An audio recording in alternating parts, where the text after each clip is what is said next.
మీ business ఏదైనా మీ ఊర్లో promotion చేయాలంటే అది సుమన్ టీవీతోనే సాధ్యం. ఇప్పుడే సంప్రదించండి. ఇవాళ మనకు నెల రోజులలో సుమారు ఎన్నికలు రాబోతా ఉన్నాయి. ఈ ఎన్నికలలో ఎట్టి పరిస్థితుల్లో కూడా మనం తెలంగాణ నుంచి అత్యధిక సీట్లు అమిత్ షా గారు మాట్లాడుకుంటూ 10 కంటే ఎక్కువ స్థానాలు కైవసం చేసుకుంటామని తెలంగాణలో చెప్పడం జరిగింది. ఇవాళ వాతావరణం చూస్తుంటే కనీసం డజన్ సీట్లు నరేంద్ర మోడీ గారికి మీరందరూ ఇక్కడి నుంచి గిఫ్ట్ గా ఇస్తారన్న నమ్మకం కుదురుతా ఉంది. అటువంటి వాతావరణం కూడా ఉంది. ప్రజలు కశ్మీర్ నుంచి కన్యాకుమారి దాకా, అటక్ నుంచి కటక్ దాకా ఏ రాష్ట్రంలోకి పోయినా ఇవాళ నరేంద్ర మోడీ గారి నాయకం తప్ప భారతదేశానికి ఆల్టర్నేట్ లేదు. మోడీ గారే ఉండాలి. 2024లో మూడోసారి ప్రధానమంత్రి అవుతారు. 2029లో కూడా నరేంద్ర మోడీ గారు 4వసారి ప్రధానమంత్రి అవుతారు.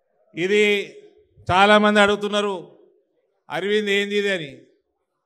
కొంచెం పసుపచ్చ రంగు ఉన్నదని. ఇది పసుపు పచ్చ రంగున్నది. పసుపు బోర్డు వచ్చింది. పసుపు రేటులు చరిత్రలో తిరగరాసినము.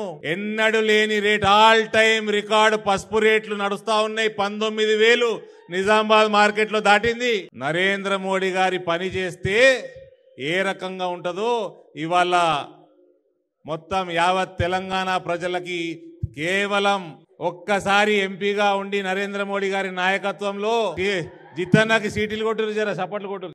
ఇది పసుపే కాదన్నా, మీ అందరికీ గుర్తు చేస్తున్నా, కృష్ణుడు బొమ్మున్న దీని మీద.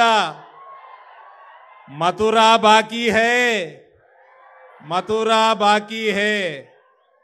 అయోధ్యకు సజాయే, కాశీకు भी సజా రే, ఆనే వాలే సమయమే మథురా भी సజాయింగే. మరోసారి అందరికీ చాలా మంది మాట్లాడేది ఉంది. అందరికి కూడా దయచేసి నెల రోజులు మనము పార్టీ కార్యక్రమాలు బలంగా మన బూత్ స్థాయిలో చేసుకుందాము, మన బూత్ని గెలుద్దాము. మరోసారి అందరికీ చాలా మంది మాట్లాడేది ఉంది. అందరికి కూడా దయచేసి నెల రోజులు మనము పార్టీ కార్యక్రమాలు బలంగా మన బూత్ స్థాయిలో చేసుకుందాము, మన బూత్ని గెలుద్దాము. మరోసారి అందరికీ చాలా మంది మాట్లాడేది ఉంది. అందరికి కూడా దయచేసి నెల రోజులు మనము పార్టీ కార్యక్రమాలు బలంగా మన బూత్ స్థాయిలో చేసుకుందాము, మన బూత్ని గెలుద్దాము. తద్వారా లోక్సభ క్షేత్రాన్ని గెలిచి డజన్కి పైన సీట్లు మనం నరేంద్ర మోడీ గారికి తెలంగాణ రాష్ట్రం నుంచి మనం బహుమతిగా ఇయ్యాలని కోరుకుంటూ మీ అందరికి కూడా చేతులు జోడించి మరోసారి ధన్యవాదాలు తెలియజేస్తూ భారత్ మాతాకి.